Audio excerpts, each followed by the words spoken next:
First ever factory outlet Mukunda jewellery KPHB Kothapet Khammam Somajiguda Hanamkonda. Jai Srikrishna. Andal తిరువడిగళే శరణం. ప్రియ భగవద్బంధువులారా, అప్పుడే సగభాగంలోకి వచ్చేసాం. తిరుప్పావై మొత్తం 30 పాసురాలైతే ముందు 15 పాసురాలని పూర్వ భాగమని, తర్వాత 15 పాసురాలని ఉత్తర భాగమని చెప్తాం. పూర్వ భాగం ఇక ఈ రోజుకి అయిపోతుందన్నమాట. 15వ పాసురం కదా, సరిగ్గా 30లో సగం 15 కాబట్టి. ఈరోజు నిద్ర మేలుకొలుపబడేటటువంటి గోపిక చివరి గోపిక.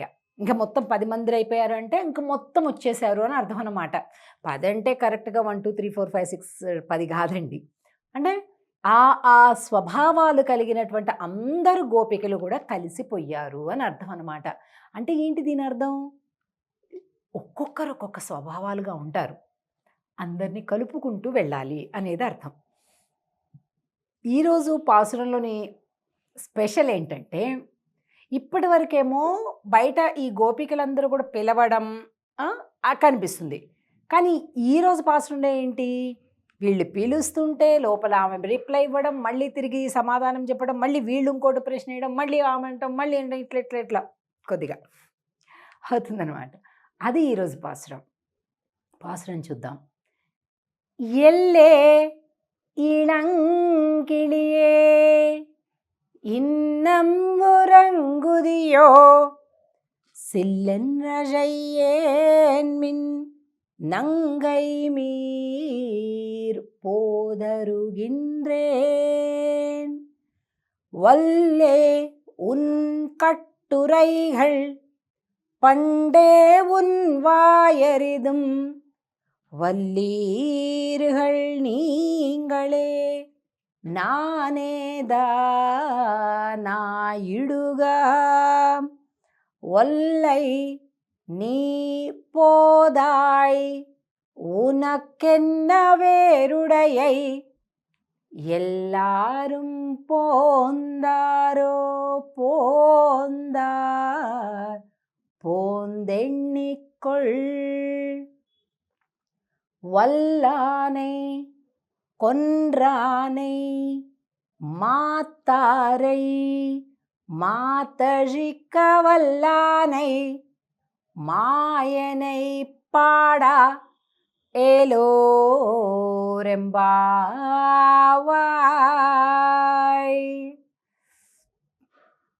ఎల్లే ఇళంకిళియే, వీళ్ళందరేంటి బయట ముందు రోజు పాసురం చివరి ఏముందండి, பங்கைய கண்ணானை పాడే సెంగడ చక్రమేందుం తడకయ్యన్. శంఖ చక్రాలు కలిగినటువంటి మా స్వామి హరి అని పుండరీకాక్ష అని పాడుతున్నారు.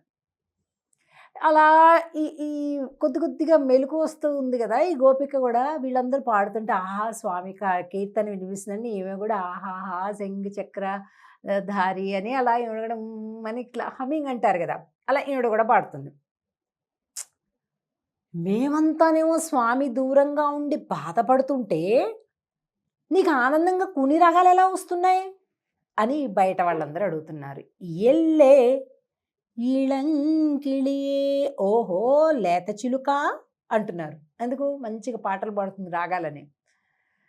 ఇన్నం వరంగుదియో, ఇంకా లేవకుండా అలాగే పాట పాడుతున్నావా, ఎంత సంతోషంగా ఉన్నావమ్మా. లోపల స్వామి ఉంటేనే కదా సంతోషం, మనకి స్వామి లేకపోతే సంతోషం ఉండదు కదా.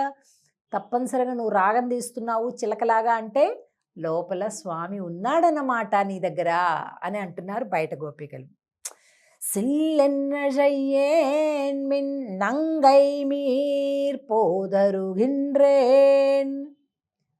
మీరట్లాగా లేత చిలుక అంటున్నారు అంటే నాకైతే ఇట్లా మీరు అంటుంటే ఒళ్ళంతా జల్లుమంటుంది. లేత చిలుక అంటున్నారు కాబట్టి మీ దగ్గరే స్వామి ఉన్నాడు, నా దగ్గర ఎందుకు ఉంటాడు? నాకైతే అసలు ఆ పదం పలకటానికి కూడా కావటం లేదు, అంత బాధగా ఉన్నా నేను.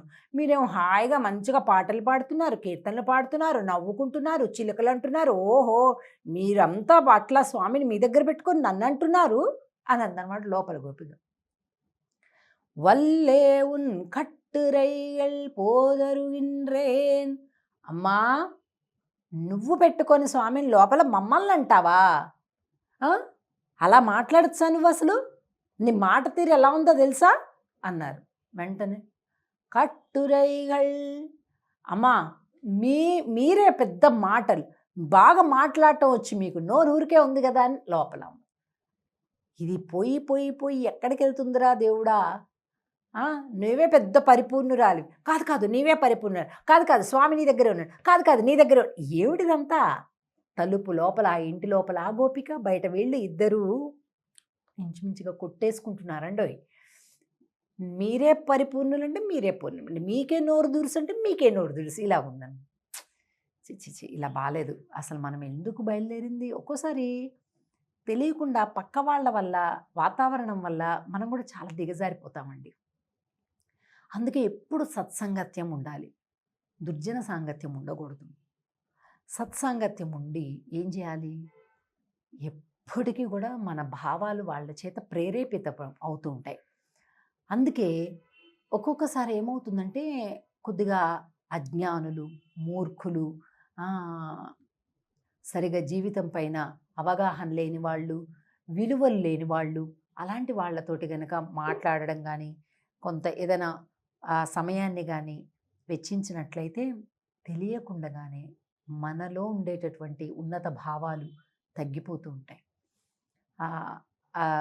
నశించిపోతూ ఉంటాయి, క్షీణించిపోతూ ఉంటాయి. తెలియకుండా మనం దిగజారిపోతుంటాం. విచక్షణ అప్పుడే ఉపయోగించాలి. చిచి నేను ఇలా కాదు, నేను ఇది కాదు అని వెంటనే మనం సెట్ చేసుకోవాలి. ఎందుకంటే ప్రపంచం ఎప్పుడు అందరూ జ్ఞానులతోటి, అందరూ సత్పురుషులతోటే ఉండదు కదా. కాబట్టి అనుకోకుండా కలిసినా కూడా ఎప్పటికప్పుడు మనల్ని మనం సెట్ చేసుకుంటుండాలన్నమాట. అలాంటి ఆ విచక్షణ ఎప్పటికీ ఉండాల్సిందే మనకి. కాబట్టి ఈ గోపికను వల్లి చా ఎందుక ఇలా మాట్లాడుతున్నాం, మనం భగవత్ సేవ కోసం కదా వచ్చాము అని నాయుడుగా అమ్మ సరే అమ్మ తప్పు నాదే అమ్మ ఏమనుకోకు అని బయట గోపికలు చెప్పేస్తున్నారు. అమ్మ అంటే ఎప్పుడైనా కూడా ఒక్కొక్కసారి తప్పు లేకపోయినప్పటికీ కూడా అక్కడ ఉండేటటువంటి ఆ గొడవని ఆపటానికి, ఆ కోప ఆవేశాలను తగ్గించడానికి నానేదా నాయుడుగా పోన్లేండి తప్పు నాదేలేండి, పోన్లేండి ఈసారి క్షమించేసేయండి అలా అనాలన్నమాట. ఎందుకంటే అక్కడికి గొడవ ఆగిపోతుంది. లేకపోతే ఆ గొడవ పట్టుకొని వాళ్ళు పీకుతుంటే వాళ్ళతో పాటు మనం కొట్లాడి. ఎప్పుడో చిన్నప్పుడు విన్నానండి, ఒక పెద్ద పాడు బురద గుంట ఉందండి, అంత అశుద్ధి మలినం డ్రైనేజీ పెద్ద గుంట ఉందండి. అందులో పెద్ద పంది ఉందండి. పందికి ఇష్టమా లేదా బురదలో అశుద్ధితో ఉండడం? పందికి ఇష్టమా లేదా? పందికి చాలా ఇష్టం. మనకి చూడటానికి ఇష్టం ఉండదు, వాసన అసలే భరించలేము. ఆ పంది ఏం చేస్తుంది? నువ్వు నాతో గొడవకి రా, దా పోట్లాడుదురా అని మనం కవిస్తుంది, ఛాలెంజ్ చేస్తుంటుంది. వెళ్ళాలా? వెళ్ళకపోతే నీకు అసలు ఇదే లేదు, బలమే లేదు, నీకు ధైర్యమే లేదు, నువ్వు ఓడిపోయావని ఒప్పుకో అంటుంది. అప్పుడు ఏం చేయాలండి? అది అట్లా అంటుందా అని అందులో దూకి దాంతో ఫైటింగ్ చేసి గెలుస్తామా? గెలిచినా ఓడినట్టే కదండి. గెలిచినా ఓడినట్టే. అది బురద, అశుద్ధి, డ్రైనేజ్ వాటరు, పంది, దాంతో మనకి ఎందుకండి పోట్లాటం కదా. వద్దు, దూరంగా దుష్టుడికో దండం పెట్టి దూరంగా ఉండాలి. అలాగే ఆ పందితోటి పోట్లాడితే గెలిచినా ఓడినట్టే కదండి. కాబట్టి దూరంగా ఉండాలన్నమాట. వద్దమ్మా నేను ఓటమిని ఒప్పుకుంటున్నాను, నీతోను పోటీకి రాను అని దండం పెట్టి దూరంగా వెళ్ళిపోవాలి. ఓటమిని ఒప్పుకోవాలి. ఓటమిని ఒప్పుకొని దానితో ఫైటింగ్ చేయకపోవటమే గెలవడం అండి. అంటే పంది అని ఎందుకు చెప్తున్నానంటే, అలాగా అశుద్ధిని ప్రేమించి దుష్టమైనటువంటి ఆలోచనలు చేసేటటువంటి వాళ్ళతోటి ఎంత దూరంగా ఉంటే అంత సుఖంగా ఉంటుంది జీవితం. లేకపోతే తెలియకుండా మన మైండ్ ఆలోచనలు ఆ డైరెక్షన్లో వెళ్ళిపోతూ ఉంటాయి కదండి. కాబట్టి మన ప్రశాంతతని కోల్పోవడం, మన స్వభావాన్ని కోల్పోవటం, లేని టెన్షన్లు నెత్తికి పెట్టుకోవడం, ఇవన్నీ అవసరమండంత లేదు. అందుకని అంటే ఇది లోకంలో జరిగేటటువంటి నిత్య వ్యవహారం కాబట్టి మనం సందర్భానికి తగినట్టుగా చెప్పుకుంటున్నాం. అంటే సత్పురుషులతోటి ఒక్క నిమిషం కోపావేశాలు వచ్చినా మళ్ళీ తిరిగి ఇద్దరు మాట్లాడుకుంటారు, సద్దుమణిపోతాయి. కానీ దుష్టులతో అలా ఉండదు. కాబట్టి మనం మధ్య మార్గంగా చూసుకొని మన వ్యక్తిత్వం, మన స్వభావం, మన లక్ష్యం మన ఆశయం, మన మనశ్శాంతి వీటిని ఎప్పుడు కూడా కాపాడుకుంటూ మనం ముందుకెళ్ళాలి. సరే అండి.